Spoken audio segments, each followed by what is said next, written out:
Vous connaissez sûrement le cri, cette silhouette angoissée sous un ciel en feu. Mais connaissez-vous l'homme derrière cette œuvre légendaire?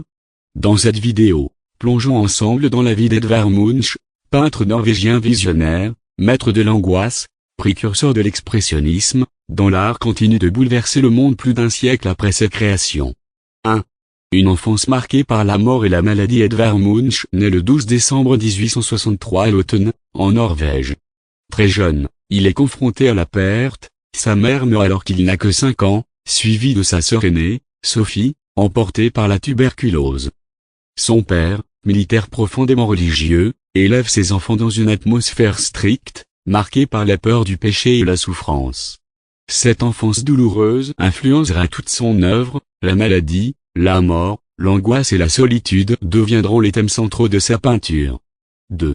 Les débuts d'un artiste sensible et solitaire. En 1881, Munch entre à l'école royale de dessin à Oslo. Il se forme dans un style réaliste, mais s'intéresse vite à la manière d'exprimer les émotions plutôt que la réalité visible. Très tôt, il écrit dans ses carnets, « Je ne peins pas ce que je vois, je peins ce que j'ai vu ». Il fréquente des cercles intellectuels radicaux et commence à exposer ses premières toiles. L'influence du symbolisme et des peintres comme Van Gogh et Gauguin commence à apparaître dans son style. 3. La naissance d'un style, entre douleur et modernité. C'est à Berlin, où il s'installe en 1892, que Munch forge réellement son style. Il y expose des œuvres jugées trop troublantes, l'exposition est fermée au bout de quelques jours, mais ce scandale fait sa réputation dans les cercles artistiques avant-gardistes. Il développe alors une série appelée Le Frise de la vie, une œuvre monumentale qui regroupe des tableaux sur l'amour, l'angoisse, la jalousie, la maladie et la mort.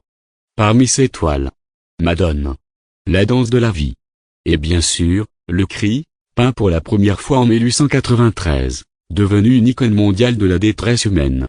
Ce tableau incarne littéralement une crise existentielle, peinte bien avant que le terme ne devienne courant. 4.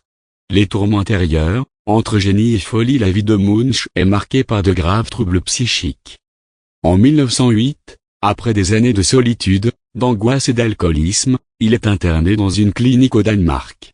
Il subit une thérapie, qui l'aide à se stabiliser. À sa sortie, son style évolue, les couleurs deviennent plus vives, les formes plus affirmées. Mais l'intensité émotionnelle reste intacte. Il peint désormais avec une volonté de vivre et de survivre, tout en conservant cette lucidité douloureuse sur la nature humaine. 5. Une reconnaissance tardive mais internationale. Durant sa vie, Edvard Munch est à la fois admiré et incompris. Il expose dans toute l'Europe, mais ce n'est que dans les années 1920 et 1930 qu'il acquiert une véritable reconnaissance internationale. En 1937, les nazis classent son œuvre comme art dégénéré. Beaucoup de ses tableaux sont retirés des musées allemands. Mais paradoxalement, cela contribue à renforcer sa notoriété dans les milieux artistiques modernes, notamment auprès des expressionnistes allemands. 6. La fin de vie en reclus et l'héritage. Munch passe les dernières années de sa vie seul dans sa maison de Klie, près d'Oslo.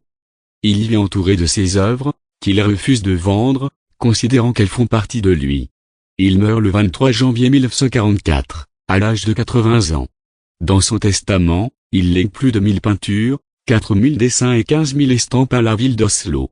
Ce legs monumental donnera naissance au musée Munch, qui conserve aujourd'hui la plus grande collection de ses œuvres. 7. Un pionnier de l'art moderne. Edvard Munch n'était pas simplement un peintre de l'angoisse. Il a ouvert une voie nouvelle dans l'histoire de l'art, celle de l'expression de l'émotion brute, du drame intérieur, de la peinture de l'âme. Son influence est immense. Sans Munch, pas d'expressionnisme, pas de Francis Bacon, pas de bas-fond de l'âme sur toile. Il est l'un des premiers à dire que l'art ne doit pas simplement représenter le monde, mais le ressentir. Conclusion. Edvard Munch a transformé la douleur en beauté, l'angoisse en art, la solitude en langage universel. Peintre du malaise existentiel, il a su transcender ses souffrances pour toucher l'humanité entière. Son chef-d'œuvre Le cri continue de hanter nos esprits, car il exprime une chose que nous avons tous connu un jour, ce moment où le monde semble s'effondrer en silence, et où l'on voudrait hurler, sans pouvoir.